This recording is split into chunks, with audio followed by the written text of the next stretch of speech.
अभी आप खनी देर का अभियो कनी ताली बजाओ भगवान के दरबार में छी की फिर हम चल जाओ एकर बाद हां सब लोग पता है भगवान के श्री सुबह पूजा करेला जेबे तखन ताली बजेबे अखन त हम सब अपना मर्जी से हां सबसे कहो बजावेला आ कथी के रे कही से कथी के रे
अपने की बहुत बढ़िया लग रही है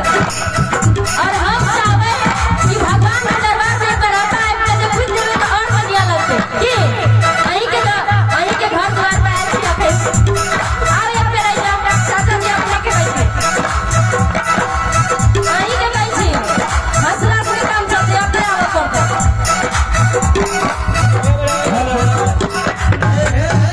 अरे ऊपर है बैठेगा निकल दिया ग्राम बलवा श्री फूलो यादव जी की ओर से बाबा दरबार में 50 रुपया किया है बाबा भोलेनाथ की